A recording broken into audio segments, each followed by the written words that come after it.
Y bueno, nada más, así rápido, los elementos de la contribución son estos. El sujeto, el objeto, la base, la cuota, la tasa, la tarifa, el criterio de vinculación, la fuente y la causa fundamental. Obviamente a nosotros nos interesa el primero, el sujeto, porque eso es de lo que vamos a hablar, del sujeto. Y el sujeto es la persona físico-moral obligada al pago de la contribución, quien realizó el hecho generador o el hecho imponible, como lo quieramos ver. Es decir, en teoría es quien debe pagar la contribución. Es nada más para irnos ubicando en cuál es el tema. Y bueno, se puede decir que de los sujetos de las contribuciones pueden ser de dos tipos, el jurídico y el económico. El jurídico es quien realiza el hecho generador, quien encaje en el primer supuesto de la contribución, y el segundo es quien finalmente lo pagaría. El primero puede ser, tener las dos características, jurídico y económico, o sea, ser quien realice el hecho generador o el hecho imponible y debe pagar. Y el segundo es un sujeto que por ministerio de ley, que por alguna circunstancia de la estructura legal, va a pagarlo aunque no sea el quien haya generado la contribución originalmente, como en el IVA, ¿sí? En el IVA, sí, el sujeto jurídico es el que presta el servicio o enajena el bien, y el sujeto económico es el que se lo trasladan, o sea, el que le cuesta, el que recibe el traslado. Los que adquirimos la cosa. Así es, el que adquiere la cosa paga el impuesto y él es el sujeto económico. Pero en los sujetos económicos diríamos que puede ser por dos causas, o más bien dos tipos. El que recibe la traslación, que es el que estábamos hablando, del impuesto al valor agregado, o aquel al que por alguna circunstancia de la ley lo hace responsable solidario. Es decir, alguien que va a sustituir al responsable original, al sujeto original, porque la ley así lo prevé. Y no vamos a entrar a la discusión de si es término correcto solidaridad o no, o si es subsidiariedad o no, o como sea, que en materia teórica podríamos discutir esto horas y quizás no lleguemos a nada. Pero nos vamos a ir a los textos legales para ser más simple. Nada más vamos a dar un último concepto. Sí, que un responsable solidario es un tercero ajeno a la situación que da nacimiento al crédito fiscal, pero que se convierte en el deudor sujeto del crédito porque así lo dispone la ley, ¿no? Y otro concepto es es cualquier persona físico-moral que sustituye al obligado directo en el cumplimiento de la obligación sustantiva de pago. ¿Sí se está entendiendo? ¿Sí me están escuchando bien? Sí, hay una cosa que hay que tener muy, muy en cuenta. ¿Cuándo empieza la responsabilidad solidaria fiscal? Y es, primero, determinar el crédito al sujeto obligado. Si el sujeto obligado no tiene con qué responder, entonces entraría el responsable solidario. Sí, pero como vamos a ver en esta plática, hay diferentes etapas o formas en que entra el responsable solidario. Sí, es correcto. Eso que acaba de comentar el licenciado Socorro Treviño es muy importante. No debemos de asustarnos de ser responsables solidarios, aunque lo fuéramos en primera instancia. ¿A qué me refiero? Que porque somos socios, que porque somos administradores. Sino es importante tener en cuenta que primero tienen que definir la responsabilidad del contribuyente originario, a cuánto es, a cuánto asciende, ir sobre sus bienes, es decir, realizar el procedimiento administrativo de ejecución, intentar cobrarle, embargarle, evaluar los bienes embargados en su caso, y si estos no fueran suficientes, ahora sí, entrarían los sujetos responsables solidarios, los que sean, o sea, cualquiera, socio, accionista, retenedor, recaudador, albaceas, representantes legales, cualquiera de las 18 fracciones posibles que tiene este artículo. Son muchos los sujetos posibles, dependiendo de la situación del contribuyente principal.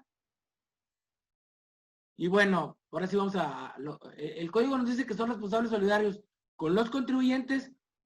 Este es el primer párrafo del 26, y luego viene esta larga lista de 18 supuestos, que en algunos vienen más supuestos de los que podrían ser aparentemente de primera mano, por decirlo de una forma.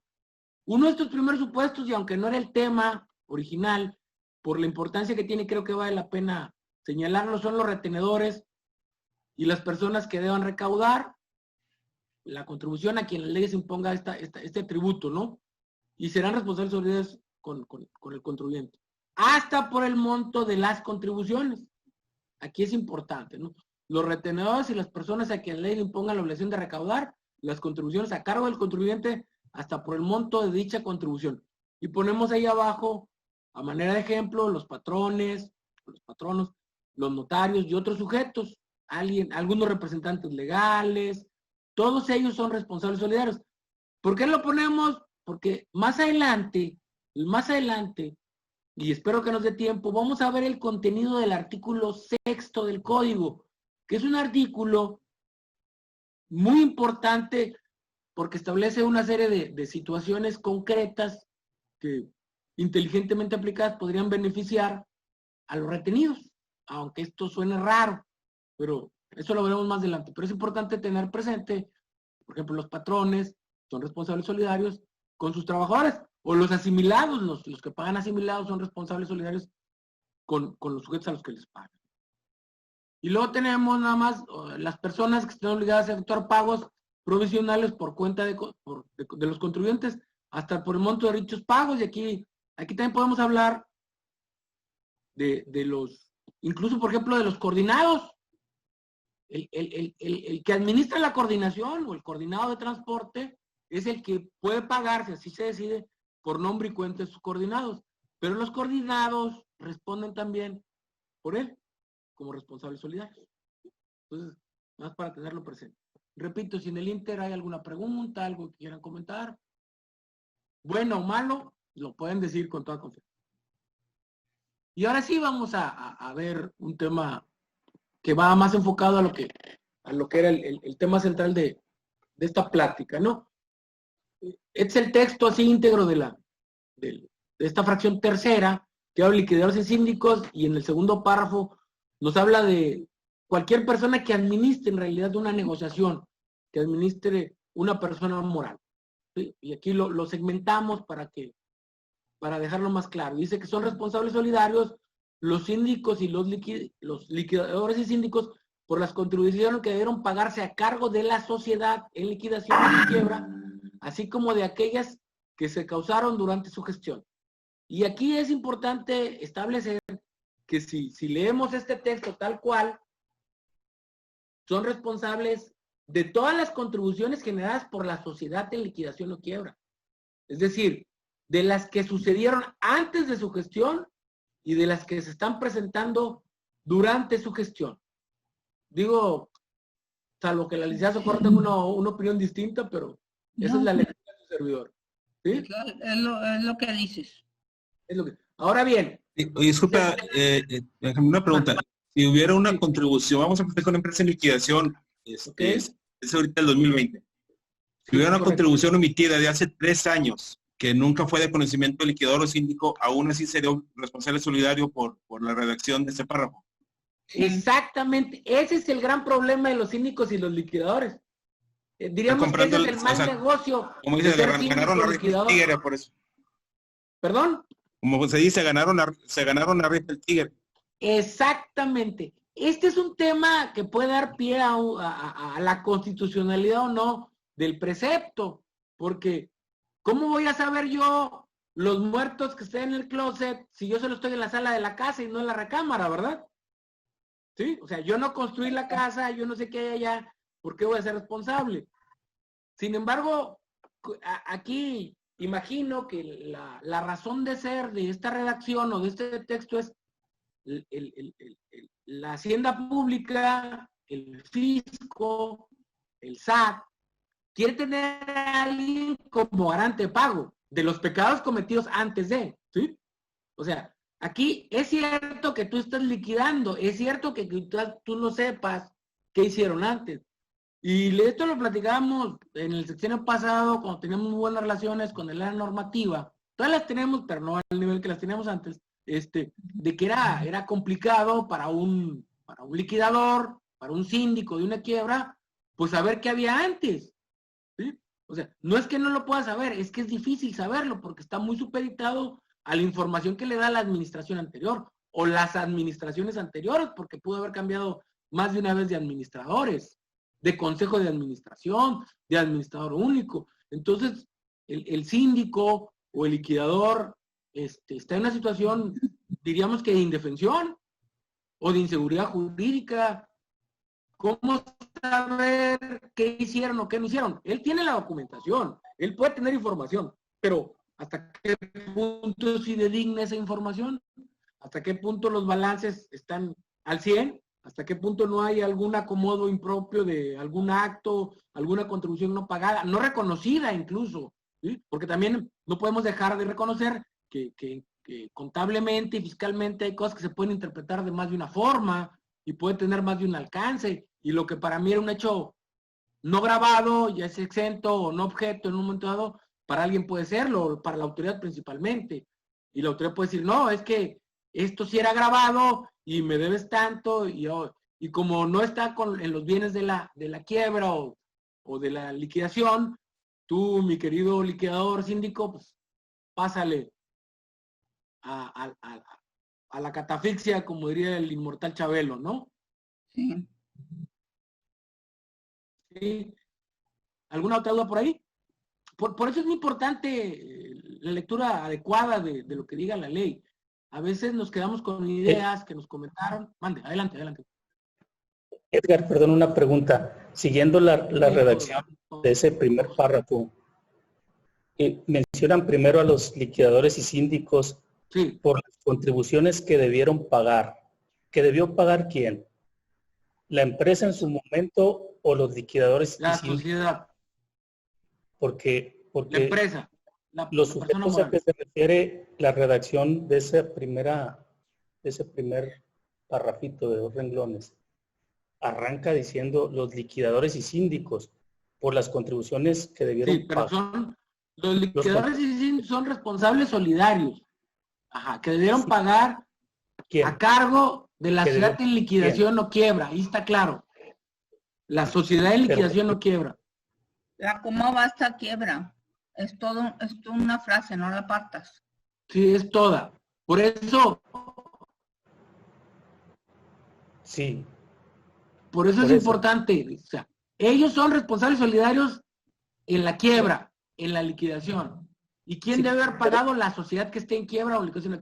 Aquí el sujeto del impuesto, el sujeto directo, el primero es la sociedad, que entra en un proceso jurídico llamado liquidación o un proceso jurídico llamado quiebra, ¿sí? Y el responsable solidario es el liquidador o síndico, por todas las contribuciones que debió de pagar esa entidad cuando funcionaba normalmente, válganme la expresión, o aquellas que se ajustaron de la gestión o sea, la gestión del liquidador o del síndico durante su proceso o el desarrollo de su cargo. ¿Sí? Sí, sí. Te digo, quizás sí sea excesiva la redacción, quizás suene abusiva, pero está. Así está. O quizá puede ser redundante cuando insisten al final, así como aquellas que se causaron durante su gestión. Es que aquí se trata de no dejar lugar a duda. Muchas veces las redacciones de la ley son redundantes para no dejar lugar a duda. Porque, miren, es muy común, y esto Socorro lo sabrá, porque es litigante igual que un servidor, y si hay algún otro abogado por ahí sabrá, que la autoridad va reformando en función de cómo le van pegando en los tribunales. Muchas veces uno dice, oye, es que estaba claro, ¿por qué así como, ¿por qué redundante? Porque alguien alegó algo en un juicio y le ganaron, y la autoridad se dio cuenta, la autoridad hace un seguimiento, hay un área específica que refiere a agravios nuevos, es un área específica en jurídica que revisa agravios nuevos. Siempre que un desconcentrado jurídico ve algo novedoso, lo remite, lo informa, y esa área revisa esos agravios y las posibilidades de éxito o no, obviamente desde su punto de vista, y les da seguimiento. Entonces, cuando hay un agravio nuevo que pega y que ellos sienten que es riesgoso a futuro, modifican la ley. Les voy a poner un ejemplo, de manera, ya lo he platicado en otras ocasiones con algunos de ustedes que han estado con nosotros en el instituto aquí en Monterrey, pero para los amigos que no estén o que no sean de aquí, y va a sonar, para variar, petulante, de lo que tengo mala fama, ¿no? La última fracción, la fracción 18 de este artículo, que refiere a los albaceas, derivó de un recurso de revocación que nosotros le ganamos. Nosotros le ganamos a la jurídica de Guadalupe hace cerca de 8 o 10 años, no recuerdo, la verdad. Le ganamos porque ellos liquidaron las deudas del decuyus, o sea, del defunto, del muertito, ¿sí? A la esposa. A la esposa cometió una serie de tonterías. Le fusionaron los patrimonios y le cobraron todo, lo de ella y lo de él. Pero uno de los argumentos de defensa fue que eran patrimonios separados, por un lado. Pero también alegamos que en todo caso le deberían haber cobrado al albacea los pagos provisionales de la asociación, porque en renta, el impuesto de la renta dice eso. En sucesiones, el albacea es responsable solidario de los pagos provisionales. Entonces, la gente normativa, que era buena amiga, eran buenos amigos, en una cena que tuvimos me preguntaron sobre el tema. Y yo les dije, ahí ustedes tienen un error. Ahí tienen un huecote. ¿Por qué? Porque no había nadie que fuera responsable solidario de las sucesiones. El albacea solo respondía exclusivamente por los pagos provisionales de la sucesión, no por IVA, ni por la liquidación final de la sucesión. Y el heredero, como el Código Civil establece que los herederos heredan previo inventario, es decir, previo pago de todas las deudas posibles, digo, salvo que Socorro diga otra cosa. No, pues, no sé. eso, Socorro. ¿Sí? Sí, Okay. está bien. Cuando entran al patrimonio del heredero, automáticamente todas las deudas se extinguen. Si las hubo y el acreedor no se presentó a la sucesión, por eso se presentan avisos en los periódicos oficiales, por eso se hacen publicaciones, para que la gente concurra a hacer valer su derecho. Así es. Si no lo hizo, pierde. Y recordemos que la hacienda pública no participa de juicios universales, que son quiebras, que son precisamente sucesiones. Para mí, y esta es una idea que espero que no la escuche la autoridad, no solo se debe presentar un aviso de sucesión cuando la haya, cuando hay una actividad empresarial o arrendamientos o algo, sino todos los juicios sucesorios deberían informarse al SAT. Y no solo el albacea, sino los jueces. ¿Sí? Los jueces deberían informar al SAT todos los juicios sucesorios que haya, para que el SAT decida si se apersona o no se apersona al juicio. Si el SAT se apersonara, podría decir, el que se murió me debe, yo voy como primer acreedor de la sucesión sobre los bienes, y luego los que sigan, y entre los que siguen, al final, quedan los herederos. ¿Sí? Bueno, como antes no había un responsable solidario y les ganamos ese asunto, y se les ocurrió preguntarme porque se ven que yo era el abogado, agregaron esa fracción. Y esto nos prueba que la autoridad le da seguimiento a los agravios, y cuando se da cuenta de que hay un agujero en la ley, lo tapa o reitera temas de redacción como la que acabamos de platicar.